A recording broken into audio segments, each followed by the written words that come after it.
If you've ever been in a car accident before, then you'll know that it's the terrible silence afterwards that sticks with us. I remembered making a last-minute delivery and then driving home.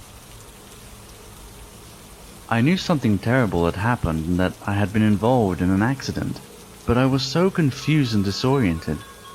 I could no longer remember what caused the accident, or the last few minutes leading up to it.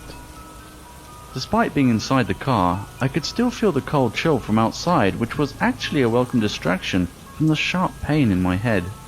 I don't know how long I was out for, but the weather seemed different and I could definitely hear rain, so I wasn't in a hurry to exit the vehicle. Naturally, my first impulse was to call for help, but to my surprise, I noticed that my phone wasn't where I was expecting it to be. I checked under the seats, but all I could feel were random scraps of paper. I guess that's what I get for never cleaning out my car. I looked over my shoulder to check the back seat, but this just left me wondering how the seats got wet even though all the doors and windows were closed. As a last resort, I decided to reach for the glove compartment, but then quickly leaned back as I felt the entire car suddenly drift forward.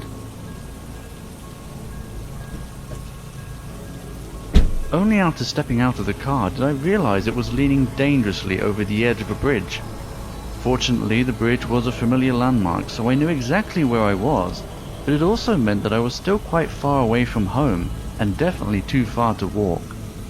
I looked around for any clues suggesting what might have caused the accident, which is when I saw the same old farmhouse just beyond the trees, indicating that I had only been driving for a mile or so before the crash.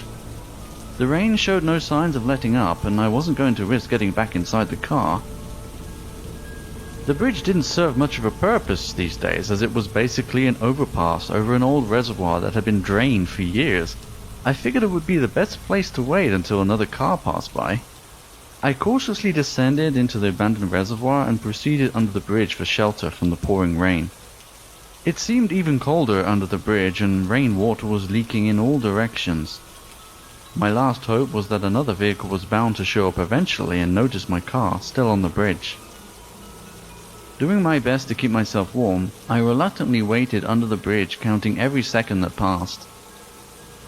I don't remember exactly how long I had been waiting before I finally heard the sound of a vehicle pulling up on the bridge. After waiting for so long under the cold, wet bridge, I didn't think twice about heading back up to the ground level, which is when I spotted a white van and two men standing in the rain. I suddenly got a really bad feeling, and it seemed increasingly unlikely that they were there with the intention of helping me. The whole situation started to make a lot more sense as I recognized the same distinct voice from the farmhouse and began listening in on their conversation. Alone? I couldn't get a signal on his phone, so I had to get clear of the trees. We need to find him and lock him up with the others back at the house. Check under the bridge. I knew I only had a split second to act, so I quickly descended back under the bridge, where I was immediately faced with the dilemma of not knowing from which side he was coming from. I slowly peeked around the corner to get a visual, but this was soon followed by an uncanny feeling that I was being watched. I was terrified to see the same guy from the top of the bridge now standing in front of me just a short distance away. Something I really regret was trying to cross to the other side of the reservoir as I fled, which caused me to stumble and trip over the fallen debris from above.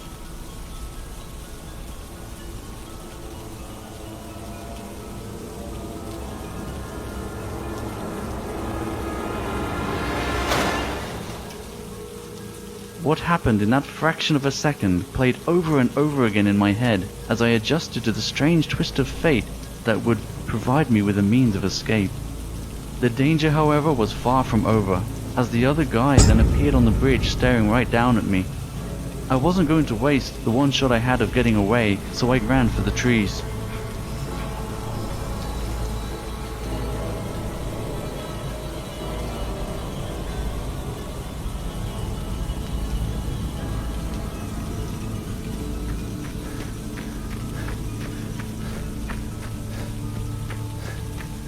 I kept on running until it felt like my chest was about to explode. I didn't want him to find me, but I had to stop in order to catch my breath. Somewhere along the way, I remembered the conversation on the bridge. Something about others being locked up. That, along with the fact that my phone and personal details such as my home address had been compromised, I decided to double back to the last place he would look and unveil the truth behind the stories once and for all.